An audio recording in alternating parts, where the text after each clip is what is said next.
The Welsh star is back on Strictly Come Dancing tonight to promote his new album, A Song for You.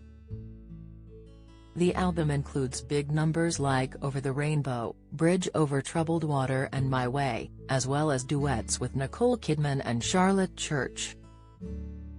It's a long way from Aberbargod in the Rhymney Valley, the only child of Jehovah's Witnesses with dreams of performing on the London stage. But Evans told The Express how he made them come true and then, when it seemed doors were closing in his face again, took a huge gamble that paid off in ways even he could never have believed possible.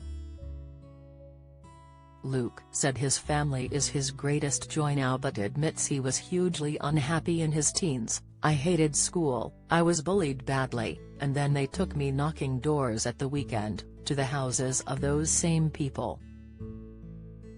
It was awful. I was miserable. But it gave me the fire to get out and do something. That fire took him out of his school, his church and his family home at just 16. His family was horrified but he found a job in Cardiff, saving his money for singing lessons. He says, I went every week, £15 a time, it was a huge amount of money. But I had no fear, no doubt. I was itching to get started. You don't know how scary the world is at that age. I had no baggage metaphorically or physically. I had nothing at all of any kind. Within a few months, he hopped on a train and auditioned for a performing arts college, the London Studio Centre. The song he chose to perform was Bring Him Home from Les Miserables. Yet another fearless choice. It's a notoriously difficult song, even for seasoned professionals. He said, I know, it's tough, it goes so high. It's not easy. But I always figure, why not show what I've got? And it worked. I was 16 years old, I got a scholarship and I moved to London at 17 to start at college. He arrived in London the day Princess Diana died, August 31, 1997, the whole city was in mourning. I can never forget it. After graduating from drama school, he worked solidly throughout his 20s in musicals from Rent and Miss Saigon to The Boy George show Taboo. But frustration built after he wasn't taken seriously for straight theatre roles, let alone TV. I couldn't even get seen for an advert. Freddie Mercury beautiful final pics in garden with his cats. Elvis wanted to marry co-star and never got over her. He knew he wouldn't live long enough to sing our song Monster at Caballés. Beautiful memories of Freddie Mercury and Barcelona. Evans said, it wasn't fair, every door was closed and I knew I could do this.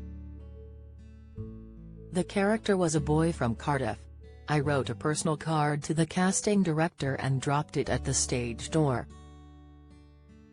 It was an extraordinarily bold move, and it paid off. She called me and 3 weeks later I got the job that completely changed my life.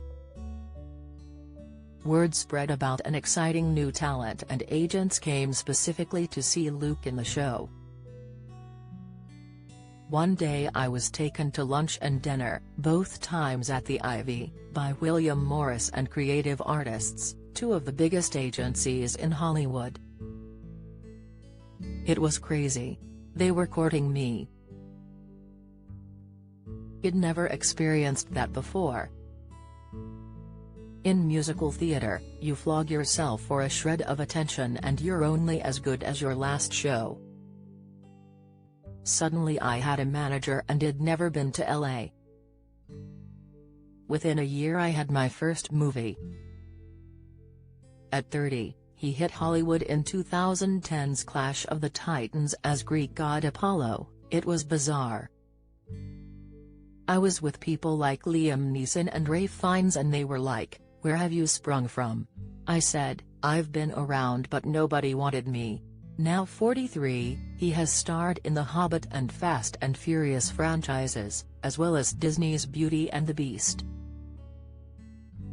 He most recently played the coachman in the live-action Pinocchio remake. In his personal life, he has recently gone public with new partner Fran Thomas. Luke Evans' new album A Song for You is out now.